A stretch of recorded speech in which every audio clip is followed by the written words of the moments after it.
매일 소소하게 주식 트레이딩하고 있는 홀로입니다. 요즘 국내 주식시장 분위기는 뜨겁고 삼성전자, 하이닉스 같은 대형주들이 강세를 보이는 시점에 주변 사람들은 모두 돈을 벌었다고 자랑하고 있는데 나만 단타로 손실을 보고 있어서 괜히 시작했나라고 후회하는 분들이 있으신가요? 저 역시 불과 몇 년 전 코로나 시기 남들이 다 돈 벌었다고 이야기할 때 호기롭게 단타를 시작했다가 깡통을 차면서 심리적으로 너무 힘들었던 시기가 있었습니다. 하지만 그 당시 힘들었던 과정 속에서 깨달은 세 가지 관점을 통해 지금까지 시장에서 살아남을 수 있었고, 그래서 오늘은 과거의 제 경험을 바탕으로 현재 손실이 반복되고 있는 초보자분들께 제가 깨달은 관점 세 가지에 대해 이야기해 보려고 합니다. 본론부터 바로 이야기 드리자면, 첫 번째, 오전 9시에서 10시 사이에만 집중할 필요 없다. 두 번째, 이미 상승을 시작한 종목은 패스한다. 마지막 세 번째, 수익보다 중요한 것은 손실 방어다.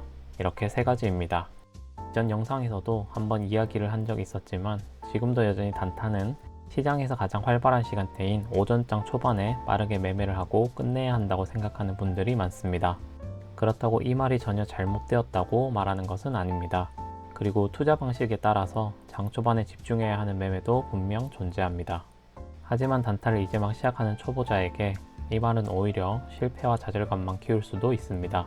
쉽게 말해서 장 초반 단타는 투자 난이도가 가장 높은 시간대에 산전수전 다 겪은 고수들과 같은 링에 올라가서 경쟁을 하게 되는 것으로 단타 승률이 안 좋은 건 어찌 보면 당연한 결과일 수도 있습니다. 게다가 9시에서 10시 사이에는 변동성이 크고 호가도 빠르게 움직이며 뉴스나 수급도 한 번에 몰리는 시간대입니다.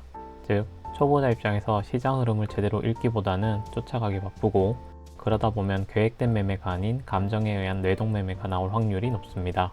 그래서 결론적으로 하고 싶은 이야기는 오전 9시에서 10시 사이가 아니더라도 단타 매매는 충분히 가능하니 장 초반 매매에 너무 매몰되지 않았으면 합니다. 참고로 해당 이미지들은 올 1월 초에 제가 실제로 매매했던 종목과 타점입니다. 보시면 아시겠지만 저 역시 장 초반 매매보다는 10시 이후부터 오후장까지 매매하는 비중이 훨씬 높습니다. 그리고 장 초반 매매를 하는 경우에는 보통 전날 오후장에 매매를 했던 종목이거나 혹은 최근에 관심 종목으로 지켜보던 종목들입니다. 즉, 아무리 상승률과 이슈가 좋고 수급이 강해도 하루아침에 갑자기 급등하는 종목을 바로 매매하는 경우는 없습니다. 다음은 두 번째, 이미 상승을 시작한 종목은 패스한다입니다. 투자를 하다 보면 여러 가지 이유로 매매하려고 했던 종목을 놓치는 경우가 종종 있습니다. 그런데 아이러니하게도 유독 놓친 종목만 상승을 더 잘하는 것처럼 느껴질 때가 많습니다. 그러면 아쉬운 마음에 계속 상승하는 종목을 지켜보게 됩니다. 그러다가 문득 지금이라도 사야 하나라는 생각에 자신도 모르게 매수를 하게 되고 그 지점이 고점이 되어 손실로 이어지는 경우가 생깁니다. 또는 그 종목을 안 샀더라도 다음 매매에서 이번에는 놓치지 않겠다는 마음으로 급하게 들어갔다가 손실이 나는 경우도 정말 많습니다. 여기서 핵심은 종목을 놓친 게 문제가 아니라 마인드가 흔들리는 상태로 다음 매매를 한다는 점이 문제입니다. 따라서 지켜봤던 종목을 놓쳤다면 바로 다음 매매를 억지로 준비하기보다는 잠깐이라도 시장에서 멀어져 마인드를 리셋하고 다음 기회를 노리는 편이 좋습니다. 특히 단타는 기회를 잡는 능력도 중요하지만 기회를 놓치더라도 흔들리지 않는 마음이 더 중요할 때가 많습니다.